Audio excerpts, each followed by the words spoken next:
The jungle swallows you whole. That's what veterans of Vietnam often say. But what they're describing isn't just the dense vegetation that could hide an enemy 10 feet away. They're talking about the entire experience, a war that consumed American politics, divided families, and permanently altered how we view military intervention. From 1955 to 1975, the United States found itself trapped in a conflict that began as a civil war, but evolved into America's longest war at that time, claiming over 58,000 American lives and millions of Vietnamese casualties. You're watching History Deciphered with Nathan Gale. Now let's get started. Today, we're exploring how a regional conflict in Southeast Asia became the defining struggle of a generation. We'll examine the war's colonial roots, America's gradual then dramatic escalation, and finally, the painful withdrawal and its lasting impact.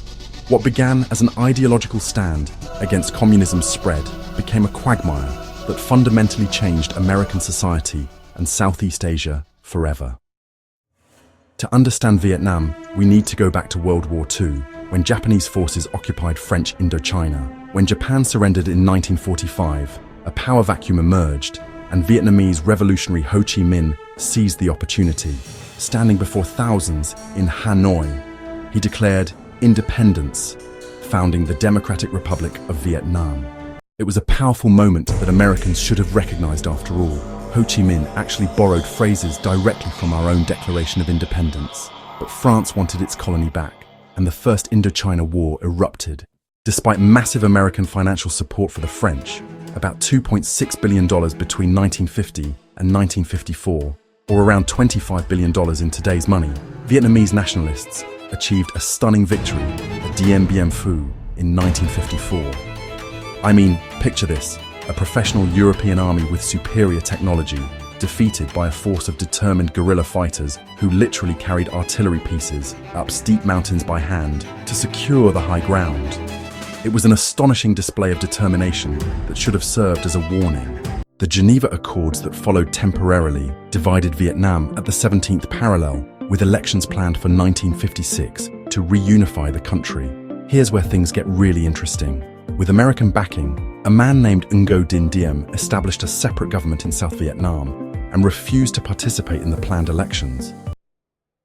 Why? Well, American and South Vietnamese officials feared Ho Chi Minh's popularity would lead to communist control of the entire country. I mean, even President Eisenhower admitted that Ho would likely win 80% of the vote in a free election.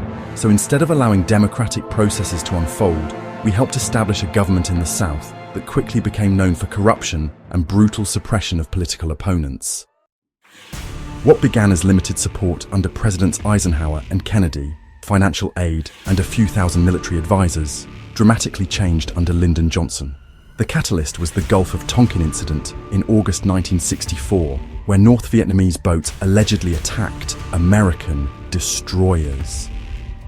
I say allegedly because we now know the second attack, which prompted congressional action, probably never happened. Nevertheless, Congress passed the Gulf of Tonkin resolution, essentially giving Johnson a blank check to escalate American involvement without a formal declaration of war.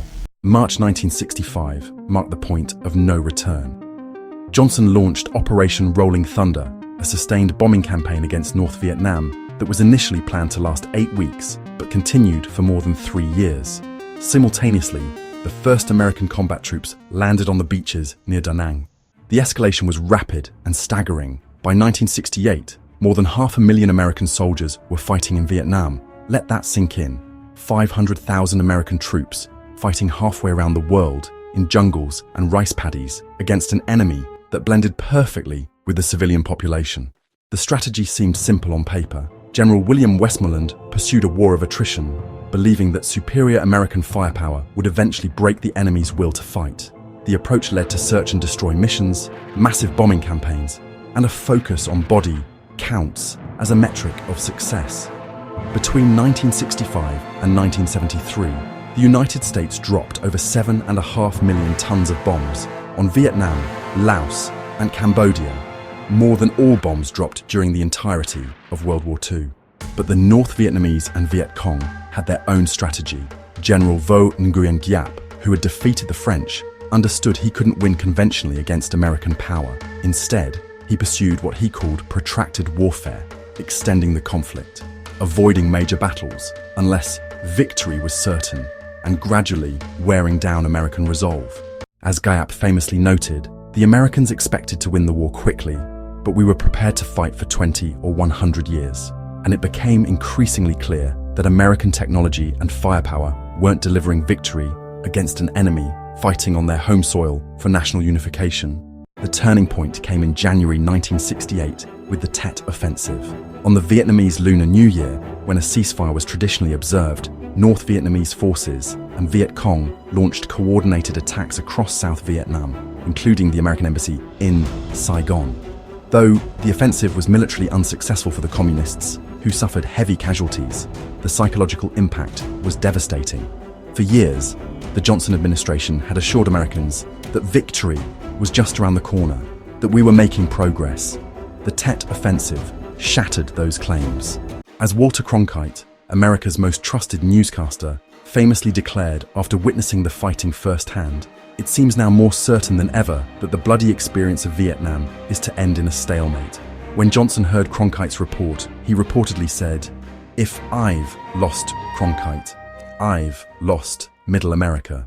The war was transforming American society in profound ways. The military draft disproportionately affected lower-income Americans, creating deep socio-economic divisions. College deferments meant that the burden of fighting fell heavily on working-class young men who couldn't afford higher education. Anti-war protests grew increasingly widespread and visible. In October 1967, nearly 100,000 protesters marched on the Pentagon. By 1970, after the revelation of the secret bombing of Cambodia, demonstrations erupted on college campuses nationwide. The Kent State shootings, where National Guard troops killed 4 student protesters, reflected how deeply the war had fractured American society. The political fallout was immense. Johnson, once a powerful and effective president who had achieved landmark civil rights legislation, declined to run for re-election in 1968, destroyed by the war he had escalated. His successor, Richard Nixon, campaigned on a promise to end the war with peace with honor. Nixon implemented a policy called Vietnamization, gradually transferring combat responsibilities to South Vietnamese forces while reducing American troop levels. But simultaneously, he expanded the war geographically with secret bombing campaigns in Cambodia and Laos, attempting to disrupt North Vietnamese supply lines along the Ho Chi Minh Trail. The revelation of these secret bombings, along with the 1971 publication of the Pentagon Papers, which showed systematic government deception about the conflict, further eroded public trust in government. This credibility gap would influence American politics for decades to come. Ultimately, the Paris Peace Accords of 1973 officially ended direct US military involvement, though fighting between Vietnamese factions continued. The agreement allowed America to withdraw its remaining forces while saving face, but it essentially abandoned South Vietnam to its fate. Without American combat support, South Vietnamese forces struggled against North Vietnamese offensives. On April 30th, 1975, Saigon fell to communist forces. The enduring image of that day, desperate South Vietnamese trying to board the last helicopters, leaving the American embassy, captured the chaotic and inglorious end to America's longest war at that time. The human cost was staggering. More than 58,000 Americans died, with hundreds of thousands wounded physically and psychologically. For the Vietnamese, the toll was catastrophic. Between 1.5 and 3.5 million Vietnamese died, with millions more wounded or displaced. The environment suffered severe damage from defoliants like Agent Orange, which continue to cause health problems generations later. Cambodia and Laos were also devastated, with the chaos contributing to the rise of the genocidal Khmer Rouge regime in Cambodia, which killed nearly a quarter of the country's population. So why did we fight this war? The primary justification was the domino theory. The idea that if South Vietnam fell to communism, neighboring nations would follow like dominoes. As Secretary of State Dean Rusk stated in 1961, the loss of South Vietnam would set in motion a crumbling process that could, as it progressed, have grave consequences for us. This perspective reflected broader Cold War containment policy, the belief that communism had to be stopped wherever it appeared, but it fundamentally misunderstood the Vietnamese conflict. While communist ideology influenced Ho Chi Minh, his movement was primarily nationalistic. focused on independence and reunification rather than serving Soviet or Chinese interests. The war's legacy continues to shape American foreign policy and society. The Vietnam Syndrome, a reluctance to engage in foreign military interventions, influenced American strategic thinking for decades. Every military action since, from Grenada to Iraq, has been haunted by the question, is this another Vietnam? For veterans, the war's legacy is particularly complex. Unlike World War II veterans who returned to parades and gratitude, many Vietnam veterans faced indifference or even hostility. One veteran told me, "We fought 2 wars, one in Vietnam and another back home for recognition and respect." The Vietnam Veterans Memorial in Washington, D.C., with its stark black granite walls listing the names of the fallen, became a place of healing for many.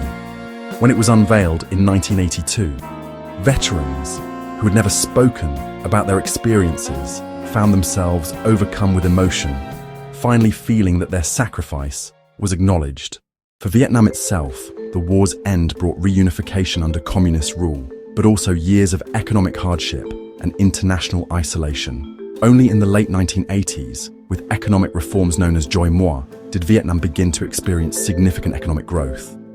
Today, ironically, Vietnam has become an important trading partner and strategic ally of the United States against Chinese expansion in the South China Sea. Perhaps the most important lesson of Vietnam is the danger of viewing complex local conflicts solely through the lens of global ideological struggles. What American policymakers saw as a front in the Cold War was, for many Vietnamese, a continuation of their long fight for independence and national unity. This fundamental misalignment of perspectives contributed to a protracted and devastating war that neither side could win in the conventional sense. The Vietnam War remains a complex and contested chapter in American history, a painful reminder that military might alone cannot secure political objectives, especially against an adversary fighting for national independence on their home territory. It teaches us about the limits of power, the importance of understanding local contexts, and the need for honesty in government. These lessons, purchased at such tremendous cost in human suffering, are worth remembering as we face new global challenges. As the philosopher George Santayana famously wrote, "Those who cannot remember the past are condemned to repeat it."